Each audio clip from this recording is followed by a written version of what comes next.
The world once lived with a terrifying certainty that a single decision made in minutes could end civilization in hours. In 1962, during the Cuban Missile Crisis, the United States and the Soviet Union stood on the edge of nuclear war. Today, tensions are rising again. Different countries, different weapons, but the same question is quietly returning. Are we entering a new Cold War? To understand what's happening now, we need to go back.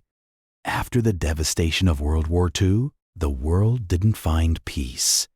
It found division. On one side stood the United States. On the other, the Soviet Union. Two superpowers, two ideologies, capitalism versus communism, democracy versus authoritarian control. This wasn't just a political disagreement. It was a battle over how the world itself should function.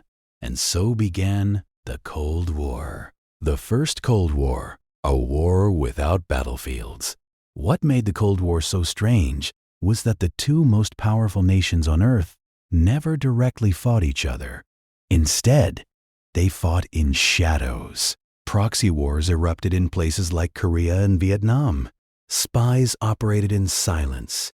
Governments fell, not from invasion, but from influence. And above it all hung the constant threat of nuclear annihilation. At its peak, both sides possessed enough nuclear weapons to destroy the world many times over.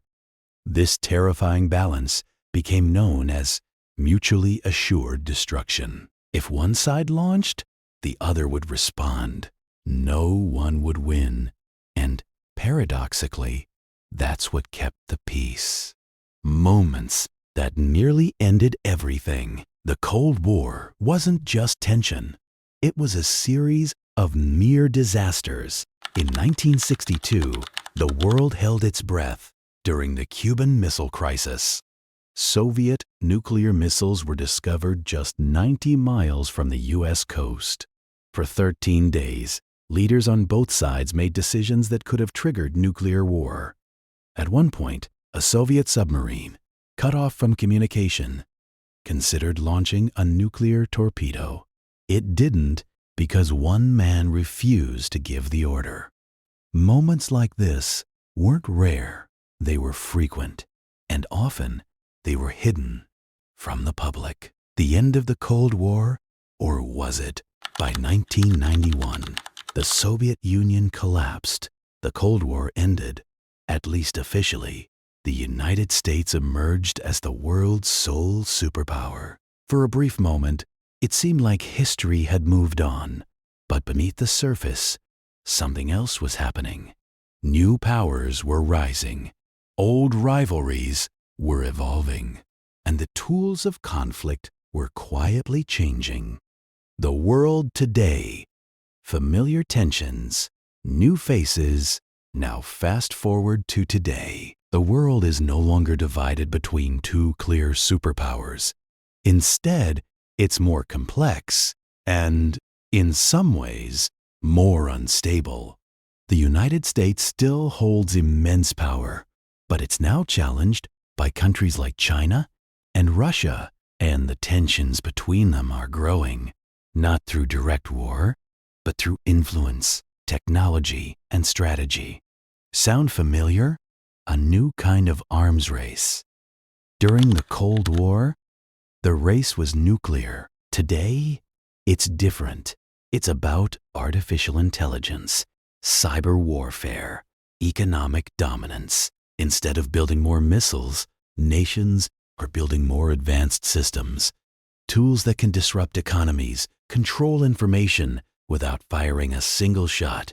A cyber attack today could shut down power grids, cripple financial systems, or even interfere with elections. And unlike nuclear weapons, these tools are harder to detect and easier to use. But here's the unsettling part. There are fewer clear rules. Proxy conflicts return. Just like before, major powers avoid direct war. Instead, conflicts play out in other regions. The ongoing war in Ukraine has drawn global attention, with major powers supporting opposing sides. Tensions in Taiwan raise fears of a future flashpoint between global powers. These aren't isolated conflicts.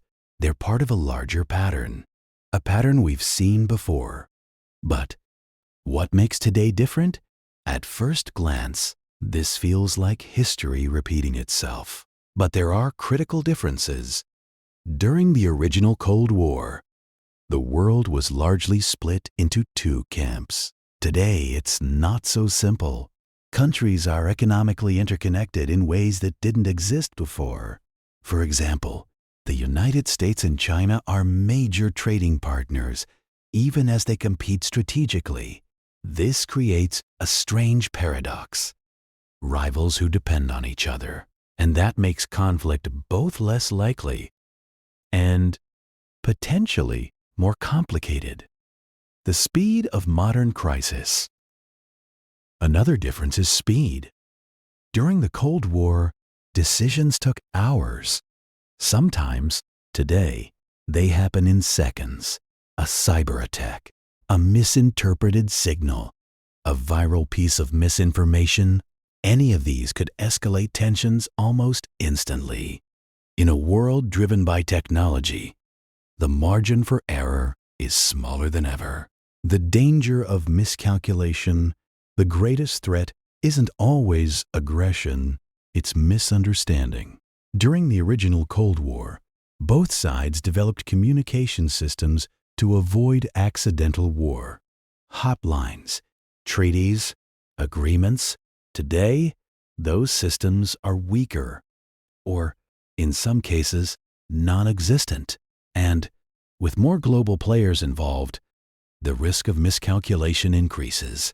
One wrong move, one misread intention, and history could take a very familiar and dangerous turn.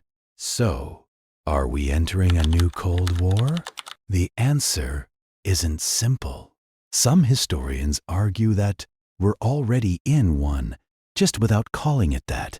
Others believe this is something entirely new, not a Cold War, but a different kind of global rivalry, less predictable, more complex, and possibly harder to control. Why this matters? Because history doesn't repeat exactly, but it often rhymes. The original Cold War taught us something critical, that peace doesn't always come from trust. Sometimes it comes from fear. But fear is a fragile foundation. And when the balance shifts, even slightly, the consequences can be enormous. The Cold War never erupted into full-scale conflict, not because it couldn't, but because, time and time again, people stepped back from the edge. Today, we may be standing near that edge again. Different weapons, different players, but the same human decisions, and the echoes of the past are still there, quietly shaping the future. If you enjoy stories like this, where the past reveals the present, subscribe for more cinematic history that explains the world we live in today. Because sometimes what's happening now has already happened before.